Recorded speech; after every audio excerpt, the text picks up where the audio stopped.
Why wait to earn the degree you deserve? You have the experience, you have the knowledge. Now's the time to get the credit for the work you've done and earn the recognition you deserve by starting your comeback at Purdue Global. It's time to earn a degree you'll be proud of, a degree that employers will respect. It's never too late. Never too late to come back stronger and move forward in your career. Start your comeback today at purdueglobal.edu. Purdue's online university for working adults.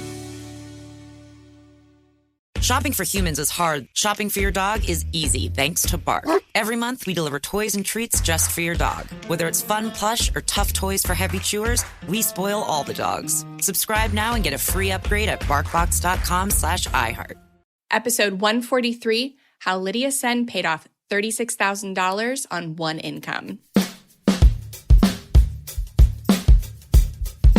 Welcome to the Frugal Friends podcast, where you'll learn to save money, embrace simplicity, and live a richer life. Here are your hosts, Jen and Jill. Yeah. Welcome to Frugal Friends podcast. My name is Jen. My name is Jill.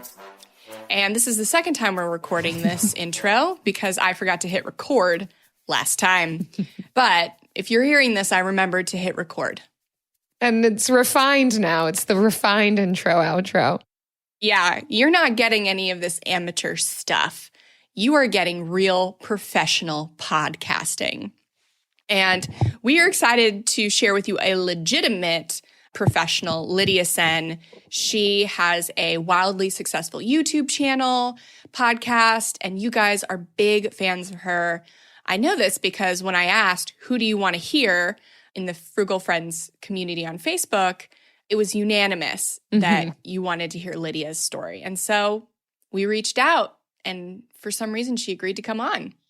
She said yes. It's one of the best yeses we've gotten. So Yes. You already know her. You're just going to know her more with the Frugal Friends.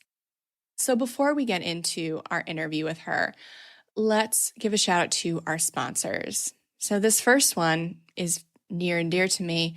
It's Financial Freedom Fast Track. Woo-woo. So this is my new signature course. If you want to stop yo-yo dieting with your money and pay off more debt consistently in 2021, then today is your last day to join Financial Freedom Fast Track. I designed this course specifically for people on multi-year debt payoff journeys with strategies I don't hear anyone else talking about. We hear a lot about build your emergency fund, pay off debt, move on. But there's a lot during the payoff debt time that nobody's covering. And that's what is in this course. So you're going to get weekly coaching calls. You're going to get 3 modules, 12 lessons, an off Facebook accountability group. So if you are ready to commit to debt freedom this year, then head to modernfrugality.com/enroll and learn more and sign up today. Today is the last day. Doors close at midnight. So excited about this. So much of you, Jen, and Modern Frugality and all your expertise.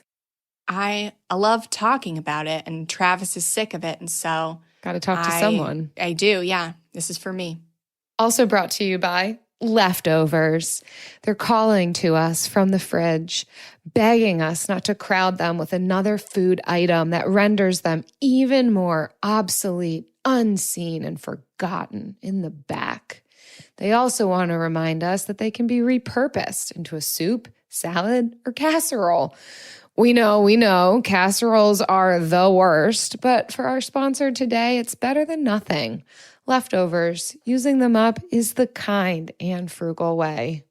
I don't know, but I love me a casserole. Maybe it's the young, growing up in church girl, Yeah. but I love me a casserole. I think I ultimately do like casseroles, just there's some association with the word that I can't get on board. I was trying to look up a recipe the other day, and ultimately I was trying to look for a casserole recipe, but I could not bring myself to type in the word casserole into the search engine. So I was like, one pot meal, sheet pan dinner recipe, everything in one container meal recipe. Just I cannot type the word casserole. Dinner. Yeah, that's called a microwave meal. I've heard them called bakes. Bakes. Yep. Veggie bake, chicken bake, Egg bake. pasta bake. Yes. Yeah. Anything Butter other than bake. casserole. It's the same thing. Let's not be fooled, but 3 sticks of butter in a 9x13 casserole dish. I'm 31 years old. I'm too young to make a casserole. What does that say about me? I am literally 6 months older than you. You're too young to make a casserole. You can Okay. make a bake. Definitely make bakes. Make one-pot meals. Make bakes. All right. Well, let's get into this interview with Lydia Senn. She is the creator of Frugal Debt Free, and she makes a lot of great recipes on her blog and YouTube channel. Maybe she can tell us more about the bake debate, the casserole debate. And I'm sure she's got even she more can weigh in. valid content for us. So I'm excited sure. to hear from her. Lydia, welcome to the Frugal Friends podcast. How are you? I'm good. Thank you for having me. We're very thrilled to have you on the show. Thanks for agreeing. I know Jen posted in her email to you the picture of the poll in our Frugal Friends Facebook group that everybody unanimously wants you on the show. So I'm glad it worked, and I'm glad we can deliver to our listeners. So thank you. Thank you. I am excited. Yay. Okay. So for the 2 people that don't know who you are, tell us a little bit about yourself.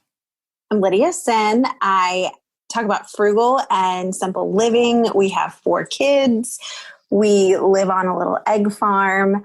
And for the past few years, I have been making YouTube videos about how not only we got out of debt, but how we still maintain simplicity within our life and in our budget. Awesome. So like you have chickens? We have chickens. So many chickens. Oh my gosh. How many? Because my in-laws have a farm too, and they have lots of chickens. 36. Too many hens in the hen house. Too many hens. My in-laws have about 100 Oh, yeah. No, that's more legit. multiple hen houses. No, we just have the one, just the one hen house. I picked up a chicken the other day when I was there, and then it freaked out and I dropped it and it ran away. And so I'm like, I left my child like in the farm and ran after this chicken. And I was like, what's in me that I've decided the chicken is more important than my child? You chase food. That's what it is. There you go. I went on a chicken run and I did catch the chicken and got her back into the hen house. So Good job, Chen. that is my recent chicken story. So we're taking a hard left from financial talk today to talk about chickens. Sorry about that. Anytime I can interject chickens into the conversation, I will. Fun fact. Absolutely, as you should. It's interesting and probably a frugal. There's got to be frugality in there too. Yes, all those eggs. I mean, if you buy them from the farm, they're uber expensive. But if you raise them, then you get chickens and eggs. Exactly. All right. So you paid off $36,000 of debt, and it was you, and you only had one child at the time, right? By the time we had finished paying it off, my second son was born. So I was either pregnant or had a newborn the entire time. Oh my gosh. Whoa. On one income. That's crazy. So like, what was your debt from, and what was that aha moment that led you to say enough is enough? Sorry, I was tending to a child. Just snuck in here and needed assistance. I love it. I'm so sorry about that. So we had student loan debt, some credit cards, and then I was in a wreck during my pregnancy. And so we had some medical debt as a result of that.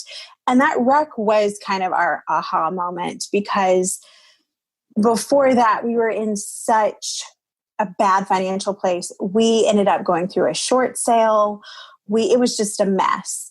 So by the time the dust settled from that, it was $36,000 total. And that aha moment was, I had been in this horrible wreck. I was 24 weeks pregnant and I couldn't take time off of work to heal. And I was having to go to work, walking with a cane, like trying to manage my pain the best I could. And I was like, this sucks.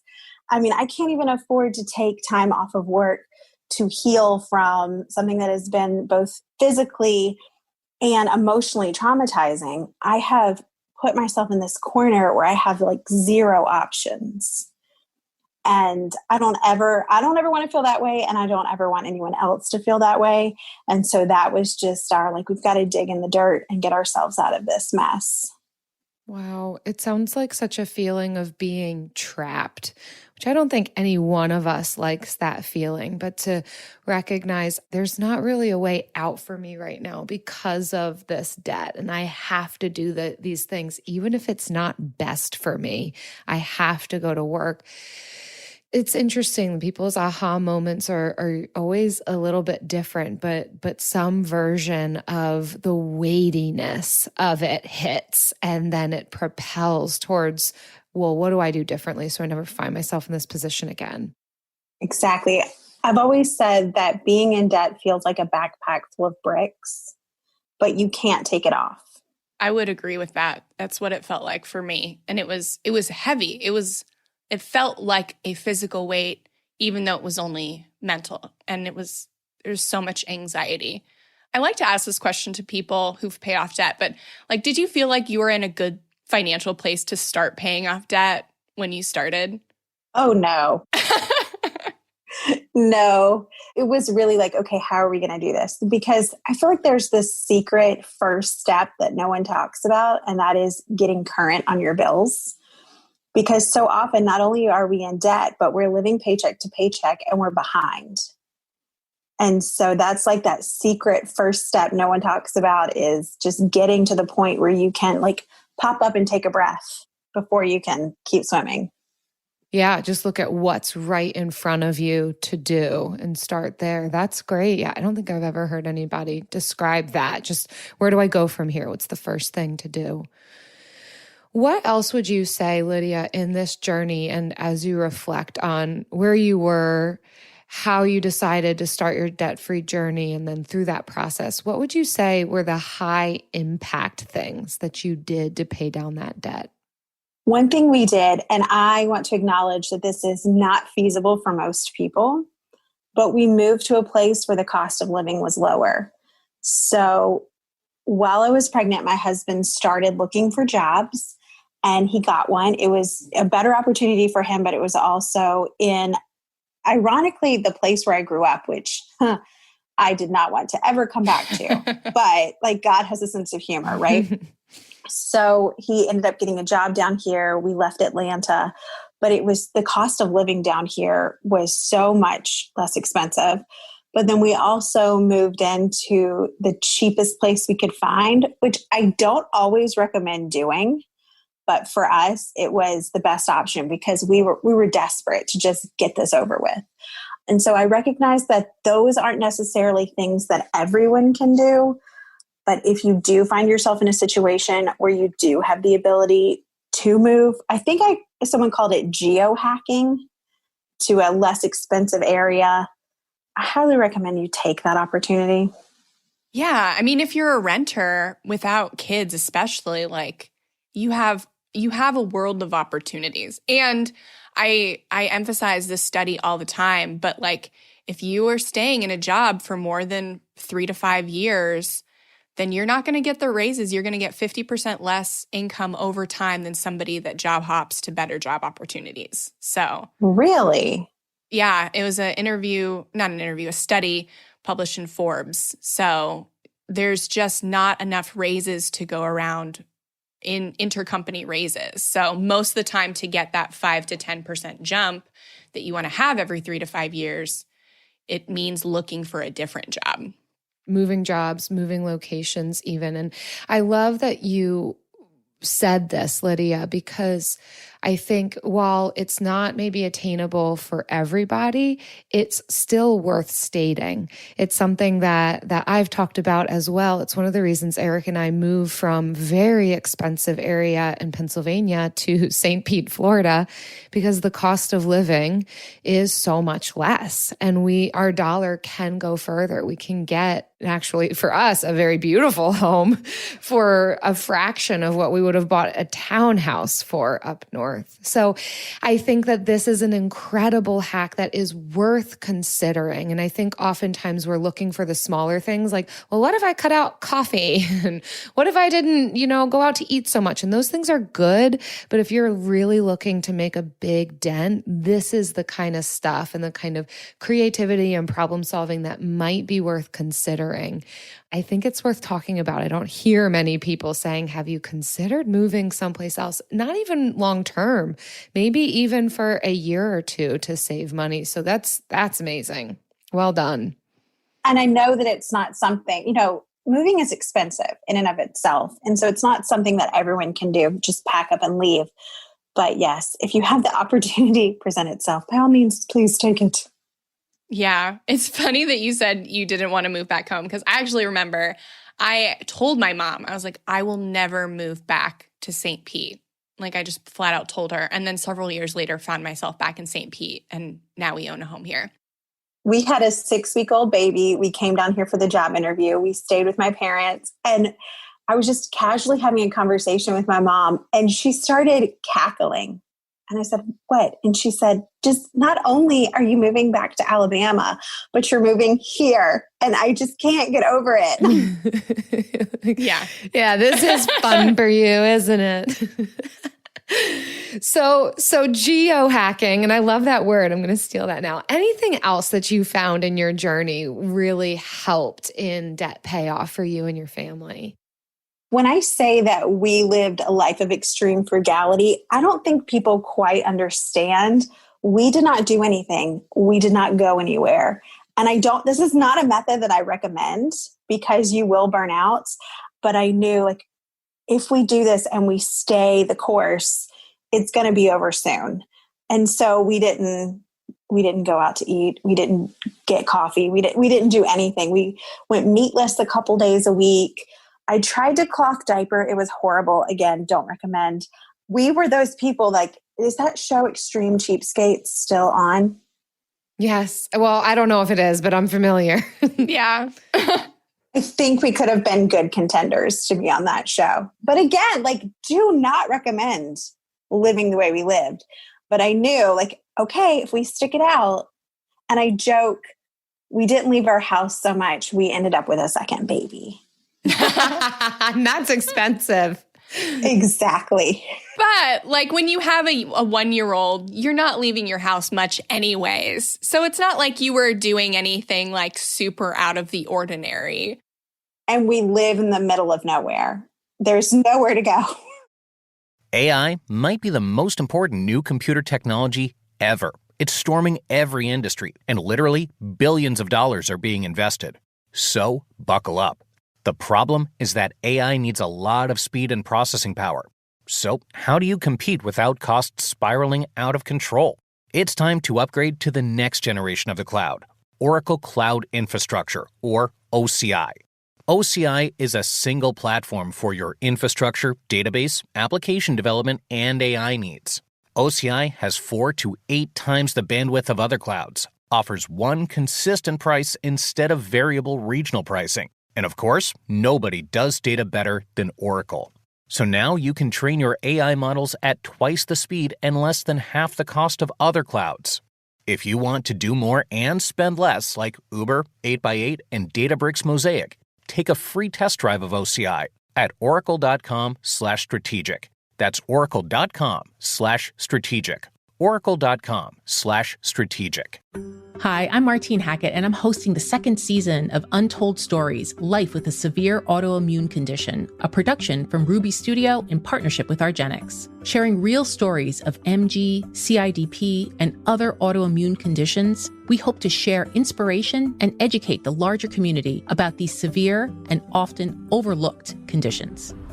I can't fix this. I can't cure this. And, I'll take my treatment day by day, but I want to try to be engaged, be involved, or be as helpful as I feel I can with the limitations I have of working full time to children. So I participate in market research to provide information to hopefully benefit others, because it's a small margin of people that have the myasthenia, but then to get pregnant, it's an even more narrow margin. And you can't ever have too much information as an epidemiologist. Yeah, exactly, right? Listen to Untold Stories, Life with a Severe Autoimmune Condition on the iHeartRadio app or wherever you get your podcasts. The consequences of staying home. Yeah, we'll see what happens through COVID too. Another baby boomer generation. My Facebook is on explosion with baby announcements right now. And I was like, well, I know what you were doing during quarantine. Oh my gosh, that's funny. Some of them have already been born. Was your husband on board with extreme frugality? Okay, so this whole let's get out of debt thing was his idea. I brought the breaking point, but months before that had happened, he kept saying oh, you should read this book, or you should listen to this radio show, or we should combine our checking accounts. And I was like, do you want to stay married? Because none of that sounds like fun. And so, but I'm one of those, if a little is good, a lot must be better. And so when it came to getting on a budget and living frugally, I was all in to the point where he kind of wanted to loosen the reins a little bit and take a step back. I'm like, nope, you flip the switch. There's no stopping her now. You signed me up for this. I love it. It's all or nothing. That's me. I'm all on or all off. I mean, he was the one that got me started in the process, and then I just took it and ran with it, which is kind of a analogy for our marriage. And now he lives with the consequences. 4 kids later. Yes. So what was the hardest thing or change or experience during those 2 years? I feel like there was so much adjustment. There was so much happening both inside our debt payoff and outside that it's kind of hard to pinpoint what the hardest part was. So I don't really know, although I am, and again, this is not something that you can do when you have kids, but I was one of those people who on the weekends, I like to go places and see things and do things. And so there was none of that. So that was hard. But also just the transition from living in a city to the middle of nowhere, having a baby, then getting on a budget. It was all a lot to wrap our heads around at the same time. You're describing so much transition. And when we walk through any sort of transition, there's a lot of stress associated with that. So not to mention then when you tack on the financial stressors that you all had, it sounds like the whole season was pretty difficult. Mm-hmm. How did you, and maybe you didn't, because I'm hearing you say this isn't necessarily recommended, but how did you care for yourself or find enjoyment in the midst of those 2 years? Well, that's when I started making videos. And so the videos I made were about how to cook cheap but somewhat healthy meals for your family. And so at the time I called it 5 for 5. That doesn't exist anymore. But the whole concept was I can feed a family for, $5 for this. How did I place it? $5 for a family of 4 and $5 a person. I don't remember. Anyway, it was a long time ago. That's when I got into the creative. I was bored and I needed something to do with my time. And my baby was cute, but he, couldn't talk. So there was no conversation happening on that I feel end. that. Right. And so I set up a camera and I started making videos, and I grew that into me doing it for other companies. And so for me, that outlet of I need to find some way to fill my time that doesn't cost me anything became a business. Mm-hmm. I always say my favorite way to save money is to spend time making it. Exactly. It is such a big money saver. That's how I started my blog, is that we were a year into our debt payoff. I couldn't do anything. I was feeling super hopeless. I'm like, how am I going to do this for another year? And so then I just started writing.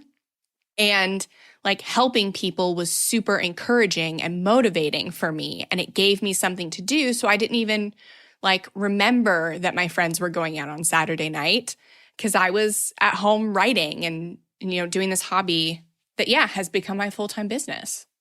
It's occurring to me as both of you are describing this, that there's almost a principle in here where we feel overwhelmed or trapped, or circumstances feel really difficult or isolating, and kind of looking outside of yourself for how can I feel purposeful? What can I be setting my hands to? What can fill my time? And helping others, but also making money doing it, kind of pulling up outside of your immediate circumstances to what else is around you. How can you share what you're learning with other people, and how important that is, I think, in this journey too. And amazing that it propelled you, Lydia, in that direction. And obviously how important it is for other people to see, oh, it can be done. And even opportunities for people to spend time engaging in your content when other people might just be finding themselves at home or taking care of babies or wondering how they're going to pay the next bill. I think it's great to create opportunities for larger connection outside of our circumstances. I think that community plays a big part in getting out of debt. When you find people who are in it with you and you feel less alone, and being able to connect with people plays its own very super important role, because there's so much shame around money and debt, and we don't talk about these things. And I feel like when we open up that conversation, we know that we're not alone, but we're also reminding someone else that they're not alone. Yes. Amen. Somebody should start a podcast bringing frugal people together. So they know they're not alone. I don't know why that doesn't exist. Lydia, as you look back on these 2 years of debt payoff, is there anything that you would have done differently? Like realizing what it's afforded you and the accomplishment, but even in the midst of that, would there be anything that you would have changed about the way you went about the debt payoff process? I think that I maybe would have given myself a little bit more time and not felt like it has to be done now. And if it's not done within this time frame, then I'm a failure. Then I failed at it. I'm a rules person, and I like structure, and I don't like it when rules are broken. And so therefore I placed very stringent rules on myself. And I think that if I could go back, I would have been like, calm down. You're fine. It's going to be okay. Take a deep breath. Oh my God. Yes. It is often a race to the bottom, like to see how little you can spend, how much you can throw at debt. And then by the end, you feel like you have a hangover because you've been going so fast for so long. Your head is spinning, and then you keep going and try to reach financial independence. So it is, there is so much to be said for having a breath, taking a breath. Right. And I don't feel like we did that because we got out of debt. And then I was like, boom, what's the next step? Okay, let's start college funds. Okay, now what? Okay, it's a down payment. Let's buy a house. And there wasn't, like, for years, there wasn't any break. And then you do reach that point where you've reached your goals. And then, I don't know, for me, I had trouble finding motivation after that point. The burnout was real. How do you think you could have done that? Because I don't think that you're alone in this feeling of wanting to do something excellent and putting this pressure on yourself to get it done now. And if you don't, you're a failure. How do you think you could have created some margin for yourself, knowing who you are? I think now looking back, I listened to the wrong voices. A lot of the messaging was shame-filled. I feel like the words that we use to describe our debt and the words that we're listening to where we're seeking motivation, we need to be very careful. And I'm trying to be very careful in what I say right now because I don't want to point fingers at anybody. But there's just a fine line between motivation and shame, I think, when it comes to who we listen to and who we follow. That's so insightful, Lydia. Thank you for saying that. I think that is a very tangible piece that I think a lot of people can grasp onto and pay attention to. It might be a little bit motivating. It might put fire under us, but is it the right kind? And is it actually propelling us towards our goals or things that others are telling us we should be doing? How is it impacting us emotionally and relationally? Yeah, that there is permission. I still remember, and this is way back in the archives, our interview with Allison Baggerly, describing it like a road trip where sometimes you pull off to the side of the road and you fill up your gas tank or you explore the terrain. Or I think that illustration really does help, and to find permission inside of ourselves and listen to voices that also affirm permission that this doesn't have to happen now, immediately, ASAP. Yeah. And you can still put a focus on it. It can still be your primary focus, but you don't have to kill yourself or your psyche in the process of trying to accomplish it.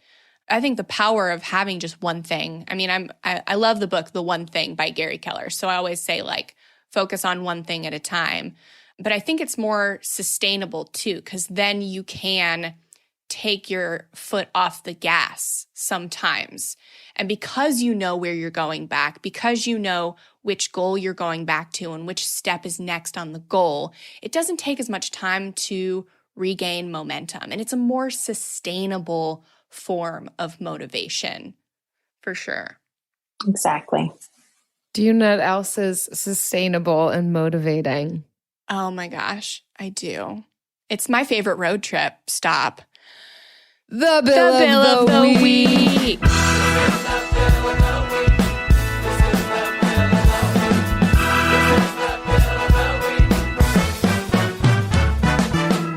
That's right. It's time for the best minute of your entire week. Maybe a baby was born and his name is William. Maybe you paid off your mortgage. Maybe your car died and you're happy to not have to pay that bill anymore. Duck bills, Buffalo Bills, Bill Clinton.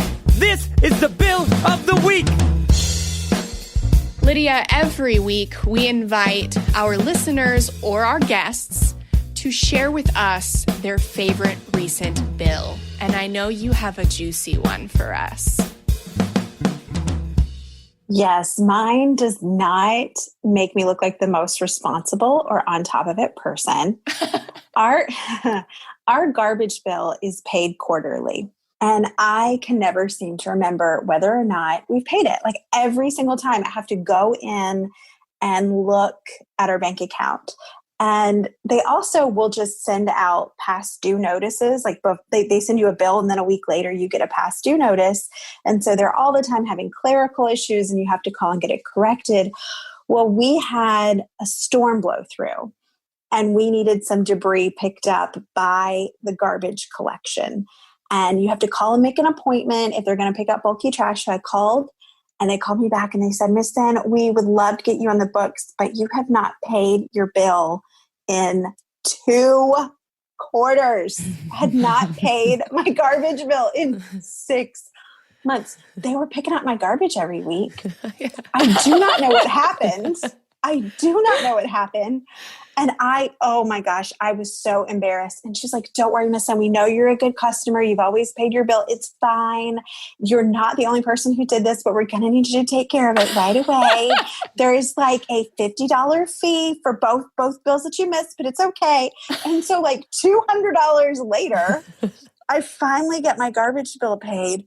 And so now I have like a Google alert that alerts me the day before the bill actually comes to pay my garbage bill. Oh my gosh. Because they won't let you pay it all at once. Can't automate it. Yeah. It's horrible. And out of principle, like I will not pay it through their system that charges you a whole $3 extra, which now I'm like, you could have paid the $3 and saved yourself so much in fees, you big dumb girl.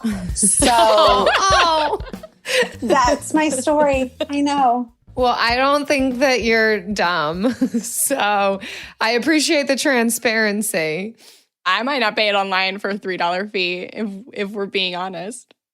But it's $12 a year total. Like I could, for the fee, I could have saved myself $100 in late fees. Like I still looking back on it, can't believe I did that.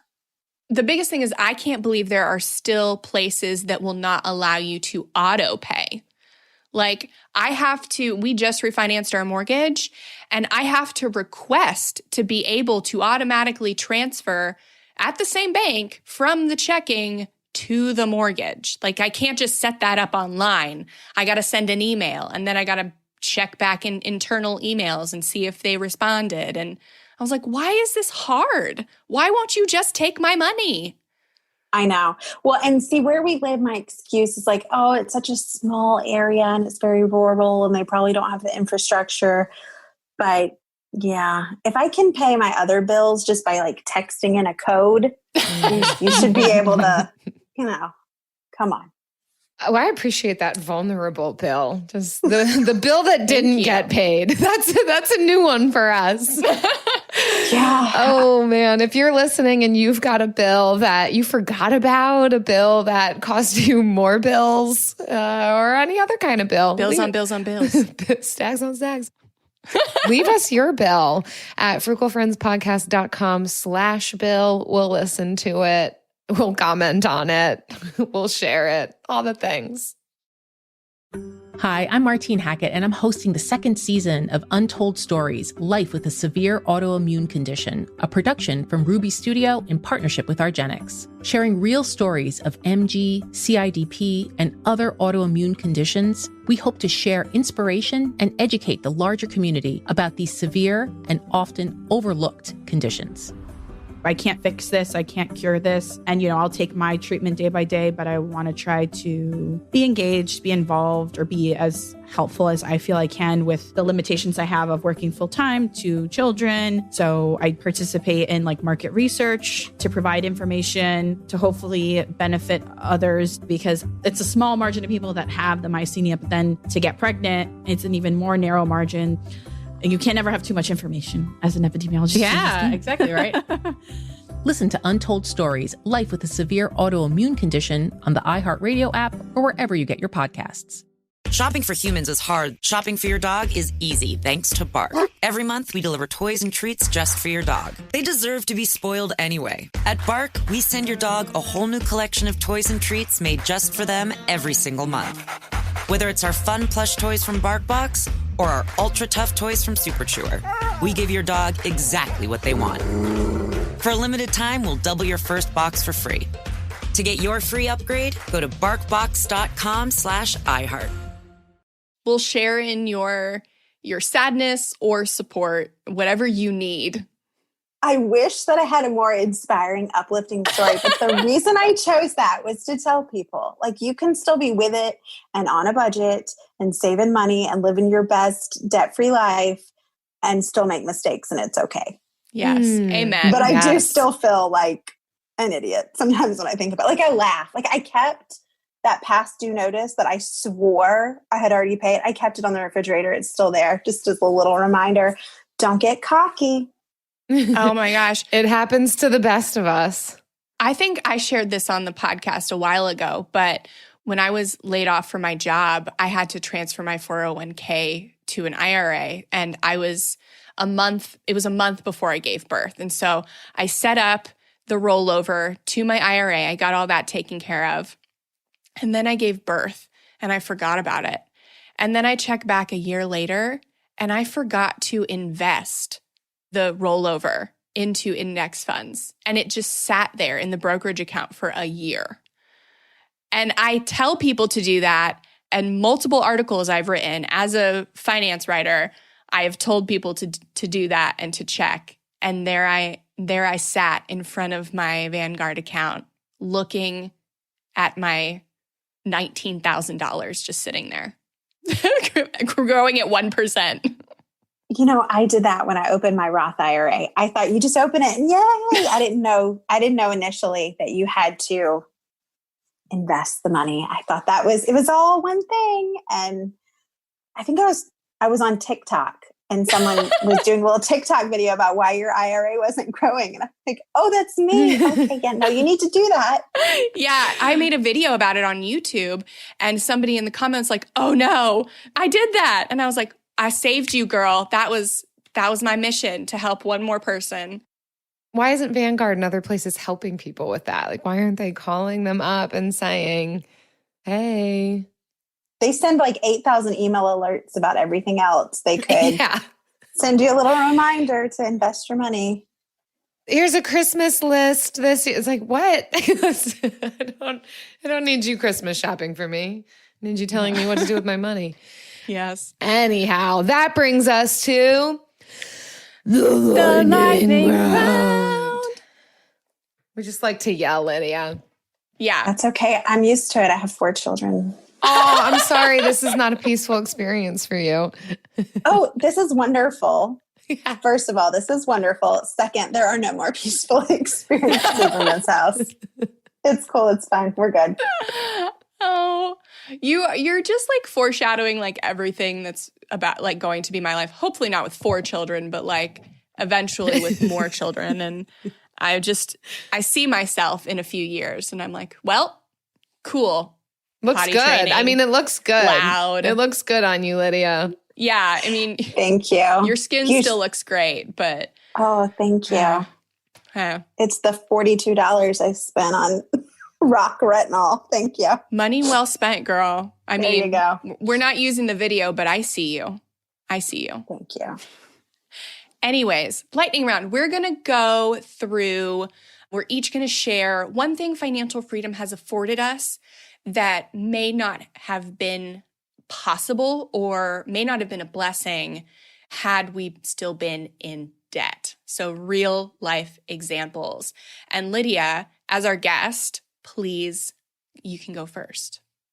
Okay. Well, one thing, I'm married to a giver. And I have been able to, or I shouldn't say I have, but we have been able to allow him free rein when it comes to seeing a situation that he wants to give to and being able to give without worrying how we're going to cover our expenses. And that's just a blessing to watch someone else light up when they get the opportunity to give. It's so cool to watch the person you love most, like be happy or like be fulfilled. Like that's cool. Yeah, we just did an episode recently on intentional generosity, and that this is something that financial freedom affords, is then to be able to look outward beyond ourselves and our circumstances because we've created freedom in our own lives. Doesn't mean that we're all super wealthy, just that we're not weighed down and bogged down by some of these responsibilities, these financial burdens that feels like a ton of bricks on us. And yeah, what that allows us to do and give to others. That's amazing, Lydia. Good for you and your husband. That's awesome. Well, thank you. He's the better person. Yeah, I feel that way too. I will even say it to my husband, like, you're just better than me. I don't know. What does that say about me? Because Jill, you are a much better person than I am. So where do we rank? Where do we all rank? So, okay. Well, anyways, mine also has to do with my husband, Travis. So in 2020, he's an aircraft mechanic. So obviously in 2020, the airlines were hit really hard.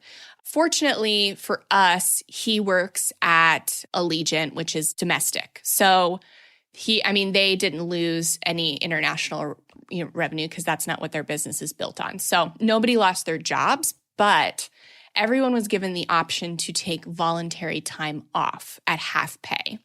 And so Travis was able to take 3 months at half pay in 2020. And we didn't even have to think about it because all of our expenses are covered by my income. I mean, my self-employed, like variable income. So that was a huge blessing. Like it was voluntary, obviously. And so not everybody had that luxury. But I mean, we have a toddler and Travis loves spending time with him. And so he got to spend extra time with him in this like really special time. And it was a big blessing, one that we would not have been able to afford if we still had debt payments. It's so That's amazing. awesome. Yeah, what that pivots for you guys, that most people would see that as just an awful thing that happened in 2020. But for you all, because of the financial freedom, it's a blessing. It afforded more family time. It's so amazing. Nobody really took the voluntary time off. I mean, it was some guys that are kind of close to retirement and have high salaries. They took the time off, but he was the only one like at his level that did it. Yeah, I remember him describing how people were just looking at him funny. Like, what is your situation that you're choosing to do this? What is happening? Yeah, it's unusual, right? To be able to realize debt doesn't have to be the reality.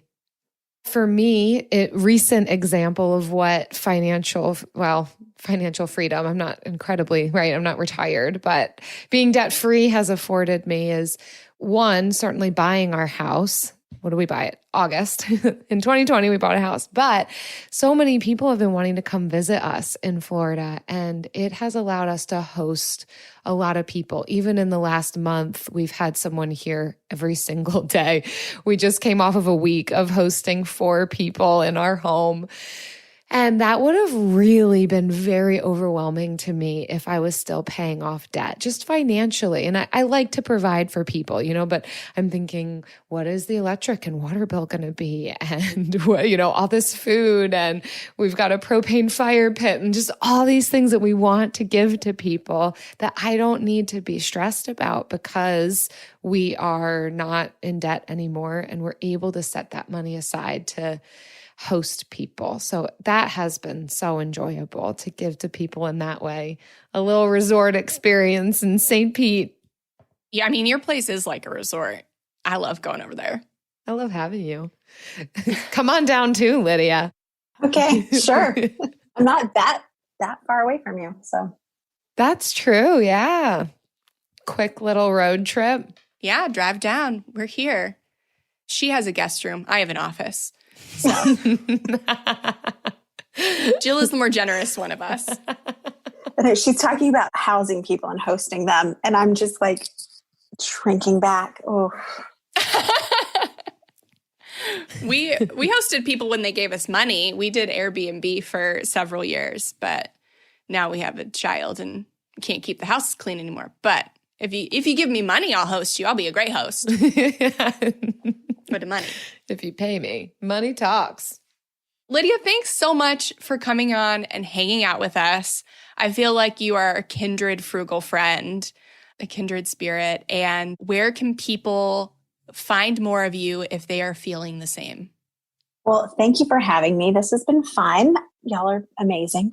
I am on YouTube. I'm Lydia Senn over there. And then I have a blog, frugaldebtfreelife.com. And then I'm on Instagram, Lydia Senn. So any of those places. If you want real, honest to goodness life, like debt-free life, that's Lydia. Mm-hmm. Like, thank you. Yeah, you're real, you're authentic, and I love it. I love that. Yeah, people connect with real, transparent stories. I'm not secure enough to be on video that much, so I love watching your stories. Oh, thank you. First of all, you're gorgeous, but I don't care anymore. That is my dream. Goals. Goals. I mean, but you do have flawless skin, so like you're covered. I don't know what has happened to me, but I have lost all sense of shame and really probably dignity. It's gone that far.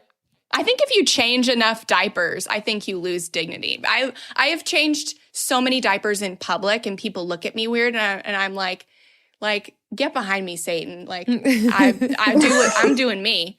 And so I think it's slowly after where you're at, I'm probably sure that has something to do with it because I'm starting to lose it.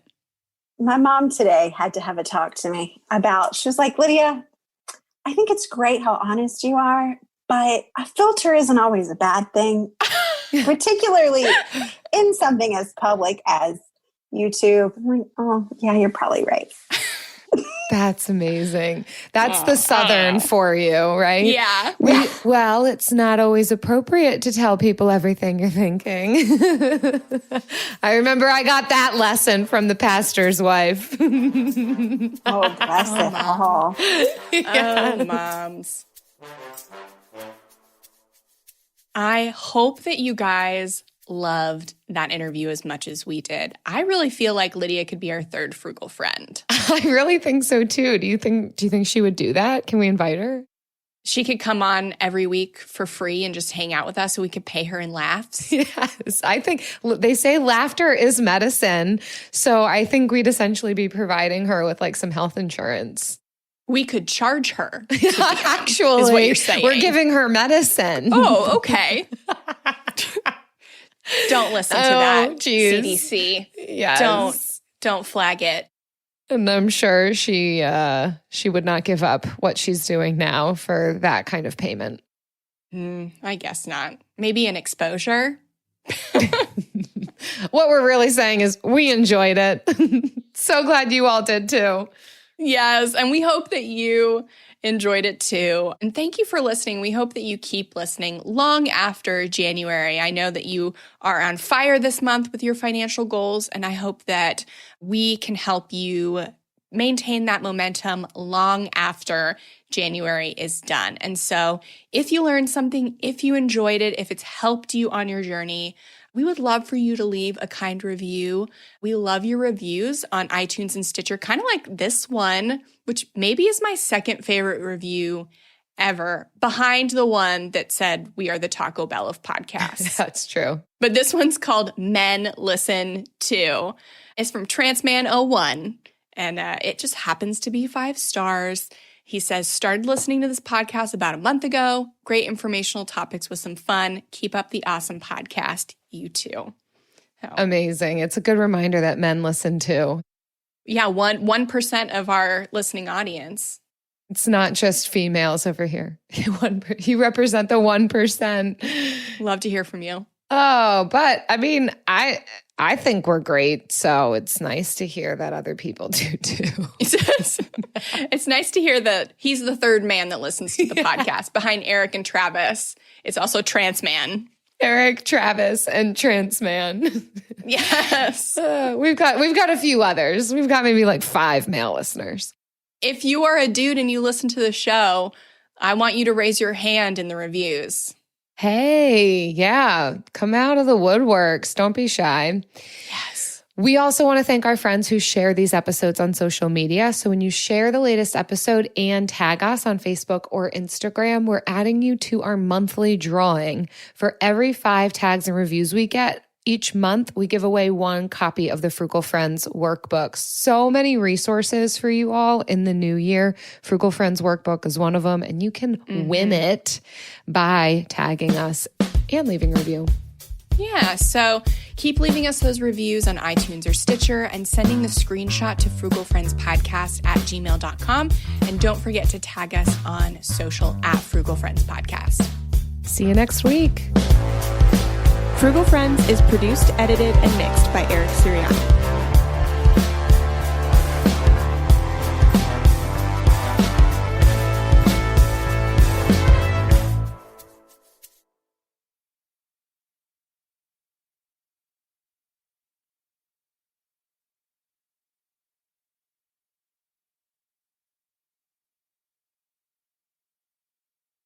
What were you going to ask? Mid-January, you started to say.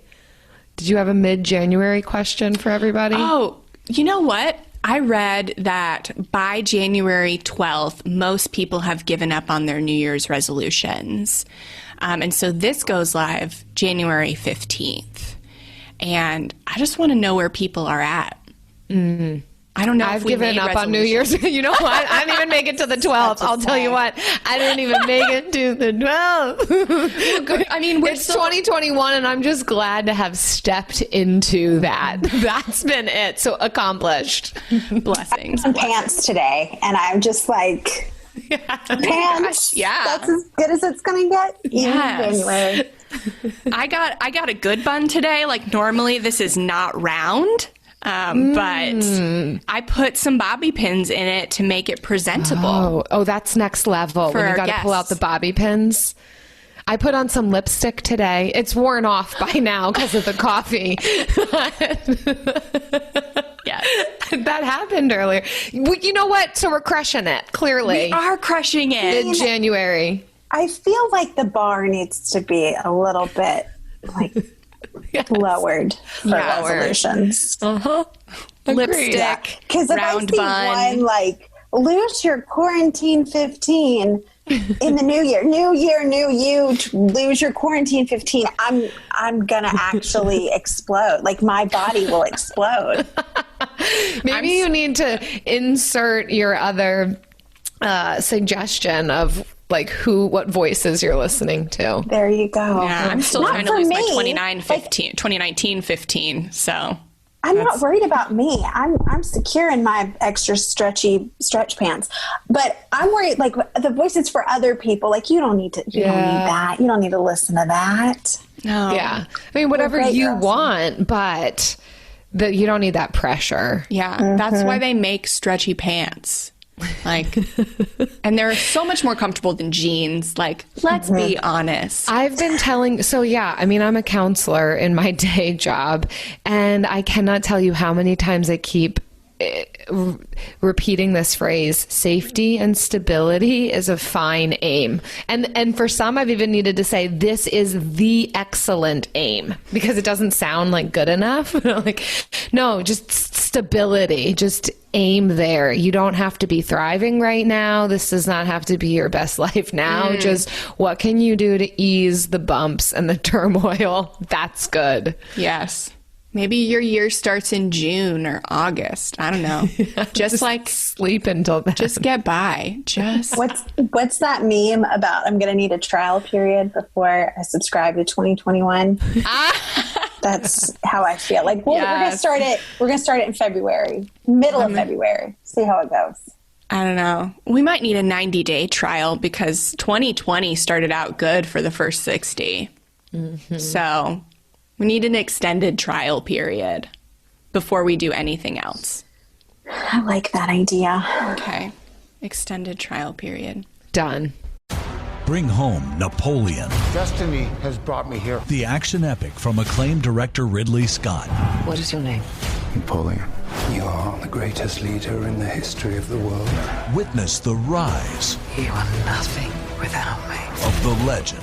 Starring Academy Award winner Joaquin Phoenix and Vanessa Kirby. I'm the first to admit when I make a mistake. I simply never do. Napoleon. Buy or rent on digital now. Rated R. Need an easy button to feed your baby? Baby Brezza's Formula Pro Advanced makes a perfectly mixed warm formula bottle automatically at the push of a button. No air bubbles, no fuss. Literally, choose your temp, select your ounces, push start, and you're done. Works with virtually all formulas and bottles. Say goodbye to the 3 a.m. feeding chaos and hello to this revolutionary stress-free solution. Raising a baby is hard enough. Let Baby Brezza make feeding a breeze. Get your Formula Pro Advanced at babybrezza.com.